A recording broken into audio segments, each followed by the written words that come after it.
ilmu agama akan mengawasi kita. Sebelum makan, sebelum minum, sebelum berteman, sebelum mencari pendapatan, maka ilmu agama akan berbicara dengan kita. Ini boleh atau ini tidak boleh. Oleh karena itu, ulama mengatakan kita lebih butuh terhadap ilmu agama ini daripada makanan pada saat sangat lapar, air pada saat sangat dahaga, dan juga tempat tidur pada saat kita sangat capek. Ghazwa TV, media dakwah masa kini. Bismillahirrahmanirrahim. Assalamualaikum warahmatullahi wabarakatuh. Alhamdulillah ala ihsanih wa syukru lahu ala taufiqi wa amtinanih wa ashhadu an la ilaha illallah wahdahu ta'ziman li sya'nih wa ashhadu anna Muhammadan abduhu wa rasuluhu safiyuhu min khalqihi wa khaliluhu ad-da'i ila ridwanih.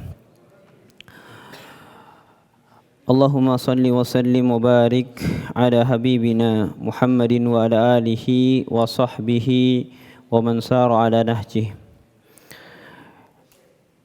Ikhwafillah, alhamdulillah kita bersyukur pada Allah Subhanahu wa taala,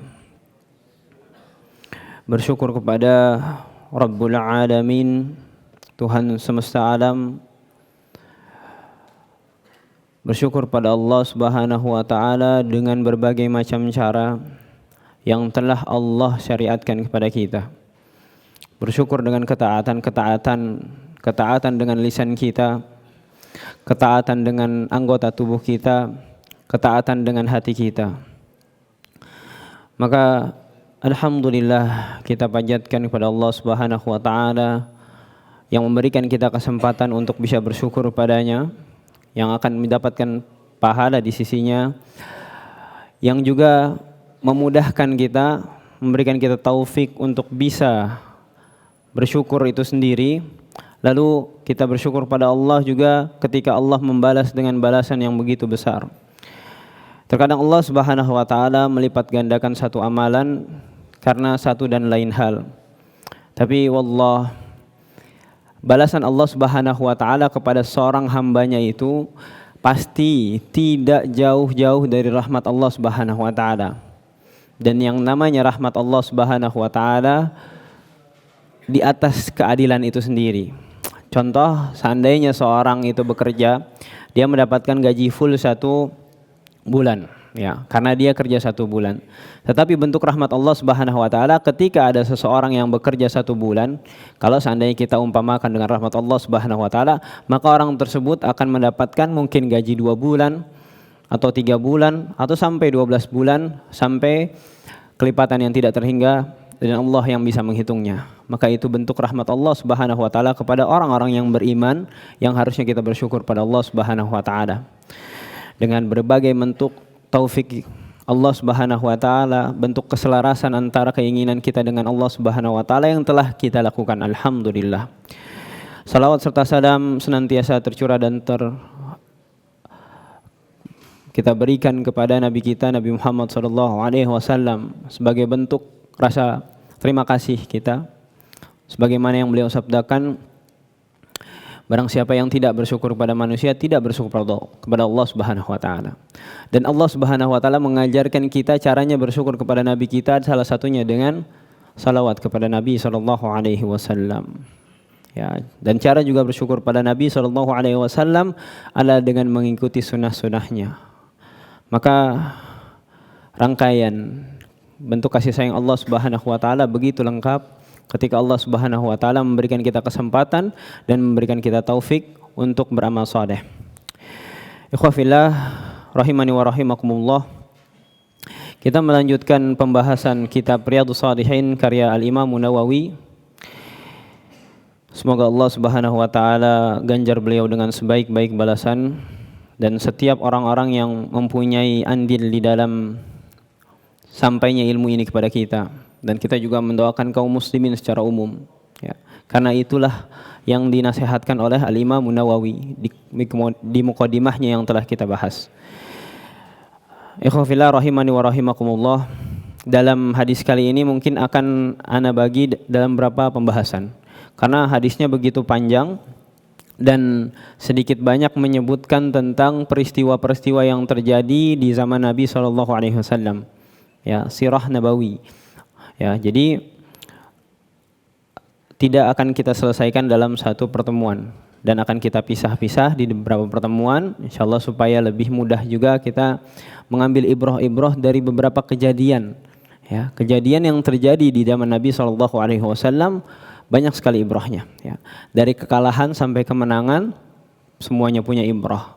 Bahkan terkadang kalau kita tidak tahu kejadian-kejadian tertentu, ya, maka kita akan dikalahkan oleh argumen-argumen orang-orang yang membenci Islam dari kalangan para orientalis, ya, yang menganggap bahwasanya Islam adalah agama yang mengutamakan peperangan. Ya. Bagaimana tidak? Badar, ya. Badar adalah satu peristiwa yang cukup signifikan bagi kaum muslimin dan mereka mengatakan bahwasanya kaum muslimin menjadi perompak. Ya. Bagaimana kita menjawabnya kalau kita tidak tahu sirah nabawiyah? Maka sirah nabawiyah ini identik sekali dengan yang disebut dengan atau yang kita pelajari dari hadis-hadis Nabi. Karena dari hadis-hadis Nabi tersebut sirah nabawi juga diambil. Baik. Semoga Allah Subhanahu wa taala merahmati penulis yaitu Al-Imam Nawawi. Kita mulai dari matannya. Di slide pertama, wa an Abdullah bin Ka'ab bin Malik. Dari Abdullah bin Ka'ab bin Malik, ya, ini anaknya Ka'ab bin Malik, ya. Tokoh yang akan menjadi sumber narasi kita adalah hari ini Ka'ab bin Malik, ya. Insyaallah kita sudah pernah mendengar namanya atau sudah tahu bahkan kisahnya. Dan mungkin ini adalah kisah yang cukup detail, ya. Detail dari Ka'ab bin Malik. Semoga bisa kita ambil ibrah di dalamnya. Wa kana qaida Ka'ab radhiyallahu anhu min banihi hina amiya. Yang ketika Ka'ab radhiyallahu anhu kehilangan penglihatannya karena saking tuanya, ia menjadi penuntun ayahnya dari kalangan anak-anaknya. Qala sami'tu Ka'ab ibn Malik radhiyallahu anhu yuhadditsu bihadithihi hina takhallafa an Rasulillah sallallahu alaihi wasallam. Ia berkata, Abdullah bin Ka'ab berkata, aku mendengar Ka'ab bin Malik, yaitu ayahnya radhiyallahu anhu, menceritakan kisahnya ketika ia tertinggal dari Rasulullah sallallahu alaihi wasallam di perang Tabuk. Ya. Ya, seperti biasa ketika kita menyebutkan sahabat, ya, sedikit mungkin kita perlu tahu siapa sahabat ini. Karena kita tidak akan mempunyai keterangan yang jelas atau kita tidak mempunyai pemahaman yang jelas sebelum kita tahu siapa yang bercerita, gitu ya. Seberapa tinggi kedudukannya di sisi Rasulullah sallallahu alaihi wasallam, ya. Ka'ab bin Malik memiliki nama lengkap, ya. Namanya Amr bin Al-Qain bin Ka'ab bin Sawad bin Ghanam bin Ka'ab bin Salim Al-Ansari Al-Khazraji Al-Uqbi Al-Uhudi. Ya, banyak sekali kunyah dan laqab beliau, ya. Beliau adalah termasuk dari kalangan Ansar, ya. Dan beliau adalah salah seorang penyair Rasulullah sallallahu alaihi wasallam. Ada 3 orang penyair Rasulullah SAW yang terkenal, ya. Ada yang bisa nyebutin 3 orang yang paling terkenal dari kalangan sahabat? Atau salah satunya saja mungkin? Salah satunya Ka'ab bin Malik, ya. Salah 2 sisanya. Bisa lah traktir, ya. Hasan? Ahsan. Nanti ya di belakang insyaallah. Ya, bagus. Hasan bin Thabit. Ini penting, ikhwas sekalian. Penting kita tahu siapa beliau, karena kalau kita tahu siapa beliau dan kedudukannya apa, ketika ada peristiwa, jadi kita tahu betapa besar peristiwa itu, ya. Kalau seandainya ada yang kecelakaan misalnya, contoh kakinya terkilir dan seterusnya, kita nggak kenal, ya. Kemungkinan kita datangin itu sedikit, kan. Tapi kalau seandainya yang la qadarullah misalnya kita kenal atau teman baik kita misalnya yang kecelakaan, jauh pun kita datengin, gitu kan. Nah, kalau kita nggak kenal dengan Ka'ab bin Malik ini siapa, akan sulit nanti ketika kita, oh ya Ka'ab, Siapa Ka'ab? Nggak tahu gitu ya. Nah, kalau kita nggak tahu nilai dari Ka'ab itu sendiri atau siapa itu Ka'ab di sisi Rasulullah SAW, maka kisahnya akan jadi biasa saja, gitu. Maka kita tahu bahwasanya Ka'ab bin Malik adalah salah seorang penyair Rasulullah SAW. Kalau sekarang mungkin untuk menyebarkan berita-berita itu syair dulu seperti itu, terus juga untuk menyerang musuh gitu ya. Kalau sekarang mungkin sosmed analis atau sosmed spesialis gitu ya, insyaallah. Nah itu mirip-mirip seperti itu. Jadi ada korelasinya. Kalau zaman dulu belum ada koneksi internet, mereka menyebarkan berita itu dengan syair.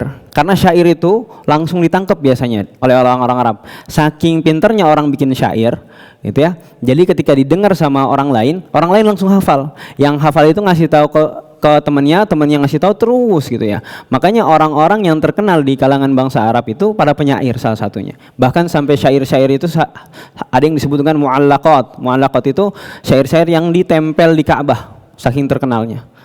Gitu ya. Baik.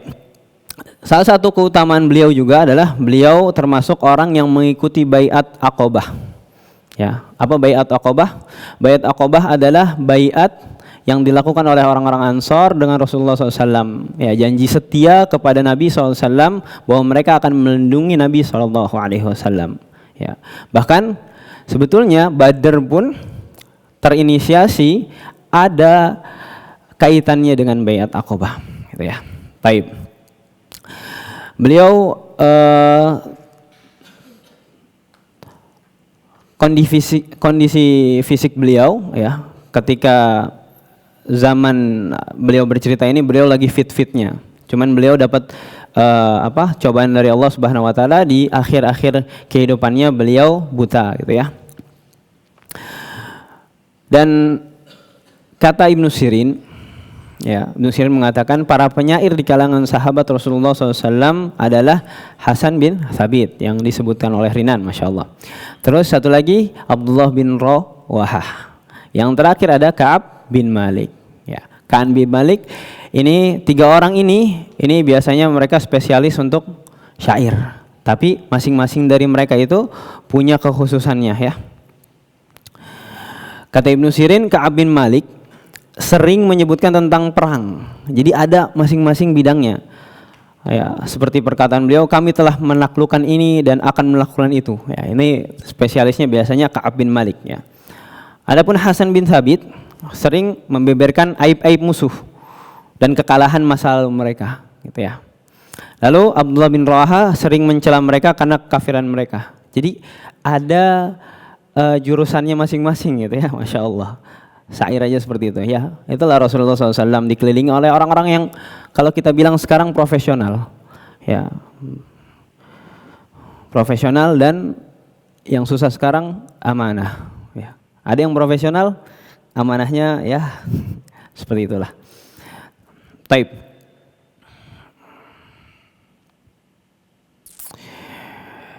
Abdurrahman bin Ka'ab meriwayatkan dari ayahnya Ka'ab bin Malik ya. Ia pernah bertanya kepada Rasulullah SAW, annahu qal, ya Rasulullah, qad anzalallahu fi syu'ara ma anzala. Ya, di surat Asy-Syu'ara itu Allah menegur atau menghina atau menahdzir gitu ya, menahdzir para penyair ya. Ya, terus Ka'ab bin Malik bertanya, bagaimana dengan saya? Saya termasuk dari mereka atau enggak? Orang-orang yang terkena teguran ya. Maka kata Rasulullah, qala innal mujahida mujahidun bi sayfihi wa lisanihi walladhi nafsi biyadihi laka'anna tarmaunahu bihi nadhal nabal. Ya. Rasulullah menjawab apa? Perkataan Ka'ab bin Malik, sesungguhnya seorang mujahid itu berjuang dengan pedang dan juga dengan lisannya. Artinya, ya, apa yang dilakukan oleh Ka'ab bin Malik adalah jihad juga, tapi jihad dalam bentuk lisan ya. Kata Rasulullah, demi zat yang jiwaku berada di tangannya, seolah-olah kalian sedang melempari mereka kaum kafir dengan bidikan anak panah. Ya, bayangkan lisan disamakan oleh Rasulullah SAW dengan anak panah. Ya, karena memang ketika ada syair yang keluar dari mereka-mereka ini dan sampai kepada kaum musyrikin gitu ya, itu ada ketakutan tersendiri gitu ya. Bahkan yang unik di slide kedua bisa kita lihat bahwasanya saking berpengaruhnya syair Ka'ab bin Malik ini sampai satu suku itu masuk Islam. Ya, subhanallah ya. Jadi satu suku karena satu syair mereka takut gitu ya. Ya, apa yang dikatakan oleh Ka'ab bin Malik potongannya? Nukhayyiruha walau nataqat laqalat fawati'uhunna dausan aw thaqifan, ya.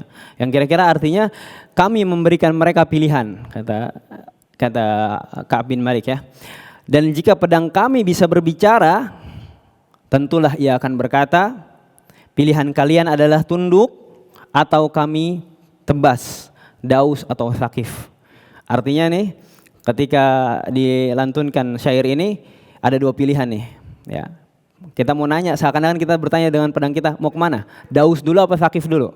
Karena ini suku Daus Islam, Masya Allah ya. Saking kuatnya pengaruh dari syairnya Ka'ab bin Malik. Ya. Dan Jabir pernah meriwayatkan bahwasanya Rasulullah SAW pernah berkata kepada Ka'ab bin Malik, "Ma nasiya rabbuka lak, wa ma kana rabbuka nasyan baitan qultahu." Tuhanmu tidak melupakan sebait syair yang pernah kamu ucapkan wahai Ka'ab. Lalu Ka'ab bertanya, bait yang mana wahai Rasulullah? Ya, Allah nggak lupa, tapi Ka'ab lupa yang pernah melantunkan syairnya. Beliau bersabda, bacakanlah wahai Abu Bakar. Lalu Abu Bakar melantunkannya, za'amat sakhinatuha an sataghliba rabbaha wa la yughlabanna mughalibul ghullabi. Ya. Sukhainah, julukan untuk orang-orang Quraisy ya, mengira mereka mampu mengalahkan Tuhannya. Padahal yang maha mengalahkan pasti akan mengalahkan siapa saja yang mencoba menentangnya. Jadi Ka'ab bin Malik ya, saking berpengaruhnya syairnya sampai Allah Subhanahu wa taala mengingatkannya lewat lisan Rasulullah sallallahu alaihi wasallam. Dan ini kita lihat betapa berpengaruhnya keahlian seseorang, apalagi ketika digunakan untuk jihad, untuk dakwah ya. Lalu kita masuk ke matan kembali. Qala Ka'bun lam atakhallaf an Rasulillah sallallahu alaihi wasallam fi ghazwatin ghazaha qat illa fi ghazwati Tabuk. Ghaira anni qad takhallaftu fi ghazwati Badrin wa lam yu'atab ahadun takhallafa anhu. Innama kharaja Rasulullah sallallahu alaihi wasallam wal muslimuna yuridu 'ayra Quraisy hatta jama'a Allah taala bainahum wa baina aduwwihim ala ghairi mi'adin. Aku tidak pernah tertinggal dari Rasulullah SAW dari satu perang pun. Ya, jadi perang bersama Rasulullah SAW disebutnya Ghazwah. Sebagaimana kantor kita Ghazwah. Ya. Kalau Ghazwah nggak pakai istilah ya. Jadi pakainya A. Oke. Kalau di dalam bahasa Arab pakai Ghazwah. Ya. Artinya peperangan yang dibersamai oleh Rasulullah SAW. Dan kata Ka'ab, dia nggak pernah absen satu kali pun. Ya. Kecuali memang ada uzur ya. Kecuali di Tabuk ini. Kalau di Tabuk ini dia nggak punya uzur.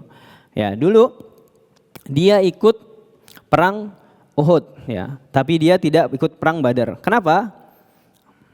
Kenapa dia tidak ikut perang Badar? Karena Badar itu diasas bukan untuk berperang atau dilaksanakan bukan karena berperang. Ya. Badar itu awalnya niatnya adalah kafilah dagang Quraisy. Maka ketika Allah menakdirkan perang, banyak orang-orang di Madinah nggak tahu bahwasanya itu akan terjadi perang gitu ya. Maka di sini Ka'ab bin Malik termasuk orang-orang yang tidak ikut perang Badar. Ya. Tapi kata para ulama, Badar itu punya hubungan dengan Baiat Aqobah. Baiat Aqobah yang diikuti oleh Ka'ab bin Malik. Apa hubungannya? Hubungannya adalah kalau seandainya orang-orang Madinah tidak berjanji sumpah setia, mungkin tidak ada Badar. Ya. Di Aqobah orang-orang Madinah berjanji kepada Rasulullah SAW akan melindungi Rasulullah SAW bagaimanapun keadaannya. Dan termasuk di Badar mereka ikut. Ya, makanya ketika di Badar itu Nabi SAW sempat nanyain para sahabat, ya, bagaimana pendapat kalian? Abu Bakar nyaut, bukan engkau yang aku inginkan. Ya, terus sampai seorang Ansor memberikan statementnya, baru Nabi SAW, ya kamu yang saya inginkan gitu. Artinya mau konfirmasi tentang perjanjian Baiat Aqobah. Apakah masih berlaku ketika di luar Madinah? Karena perjanjian bentuknya itu masih di dalam Madinah saja. Jadi akan ada perlindungan untuk Nabi di dalam Madinah. Keluar Madinah apakah masih? Karena Badar itu cukup jauh ya dari Madinah. Nah, dari situ orang-orang yang ikut Badar itu ya punya kaitan dengan Baiat Aqobah gitu ya. Lalu kata Ka'ab bin Malik, hanya saja aku memang tidak ikut serta dalam perang Badar, namun tidak seorang pun yang ikut perang Badar dicela. Ya. Jadi orang yang nggak ikut perang Badar memang nggak ada masalah apa-apa. Beda dengan kasusnya Ka'ab bin Malik sekarang.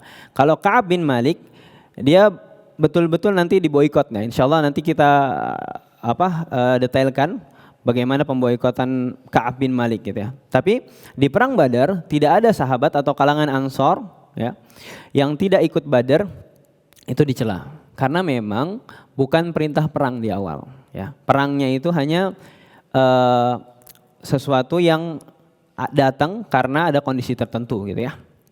Lalu karena saat itu Rasulullah SAW ya, bersama kaum muslimin hanya keluar dengan tujuan menghalangi kafilah dagang Quraisy. Ya.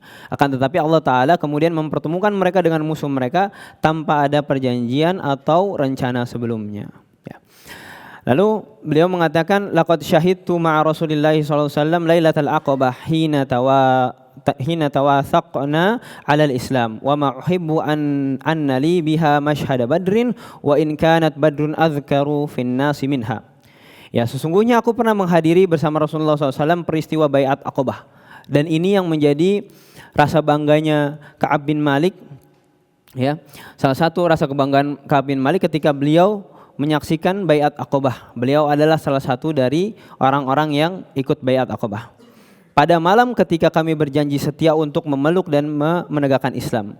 Aku tidak ingin menukarkan keikutsertaanku dalam peristiwa itu dengan keikutsertaan dengan peristiwa Badar. Ya, saking bahagianya, saking bangganya dengan peristiwa Baiat Aqobah, beliau nggak mau nukerin sama Badar. Walaupun perang Badar lebih masyhur dan lebih dikenal di kalangan manusia daripada Baiat Aqobah. Karena Baiat Aqobah termasuk sebab dari perang Badar itu sendiri. Wa kana min khabari hina takhallaftu an Rasulillah sallallahu alaihi wasallam fi ghazwati Tabuk anni lam akun qattun aqwa wala aysara minni hina takhallaftu an fi tilkal ghazwah. Di antara kisahku, ya mungkin kita cukupkan sampai di sini karena masih panjang lagi kisahnya. Di antara kisahku ketika aku tertinggal dari Rasulullah sallallahu alaihi wasallam dalam perang Tabuk adalah bahwa belum pernah sebelumnya aku berada dalam keadaan lebih kuat ya, dan lebih lapang daripada saat aku ikut bersama beliau pada peperangan itu. Jadi ketika perang Tabuk dicetuskan oleh Rasulullah SAW, para sahabat ada yang keadaannya kita tahu mereka kekurangan ya. Bahkan Tabuk itu sendiri diibaratkan dengan Jaisul Usrah atau Jaisul Usrah itu prajurit yang kesulitan karena banyak dari mereka yang perbekalannya itu kurang. Tapi ini berbanding terbalik dengan Ka'ab bin Malik. Ka'ab bin Malik saat itu sedang punya harta yang lebih, kekuatannya prima ya, tapi dia takhallafa atau tertinggal oleh Rasulullah SAW atau tidak mengikuti Rasulullah SAW. Dan ini adalah salah satu godaan ya bagi sesiapa yang Allah karuniakan nikmat kepada mereka. Ya. Maka mensyukuri nikmat adalah dengan menginfakannya, mempergunakannya di jalan Allah Subhanahu wa taala. Tapi seorang sahabat yang akan menjadi contoh untuk kita, ya, beliau khilaf. Beliau melakukan kesalahan yang sangat fatal ya. Ya, tapi bukan di situ saja pelajarannya, bahwasanya orang yang punya keimanan yang teguh, bahkan disebutkan di perang Uhud Beliau salah satu sahabat yang mendapatkan 17 kali luka. Ya, bahkan 17 kali itu beliau masih ya bisa terbujuk oleh harta, kenyamanan sehingga beliau tidak mengikuti perang Tabuk. Ya, dari sini kita belajar bahwasanya kenikmatan itu kalau kita salah memanfaatkannya bisa jadi ujian dan kita gagal di situ. Dan kegagalan Ka'ab bin Malik di sini adalah suatu pelajaran untuk kita. Tapi nanti insya Allah akan kita bahas lagi terkait dengan kisah beliau, bagaimana caranya beliau memperbaiki itu semua. Karena kita sudah tidak lagi dipertanyakan atau nanti di akhirat kita dipertanyakan dengan apa yang kita lakukan, tapi sudah berlalu kita tidak bisa apa-apa lagi, tidak bisa kita rubah. Apa yang harus kita lakukan? Insya Allah akan kita pelajari dari kisahnya Ka'ab bin Malik. Mungkin untuk kesempatan kali ini kita cukupkan dengan ini, dan di sini insya Allah akan ada faidah taubat yang begitu besar dari cerita Ka'ab bin Malik. Wallahu taala alam. Kita akhiri dengan alhamdulillah dan doa kafaratul majlis. Subhanakallahumma bihamdika asyhadu an la ilaha illa anta astaghfiruka wa atubu ilaik. Wassalamualaikum warahmatullahi wabarakatuh.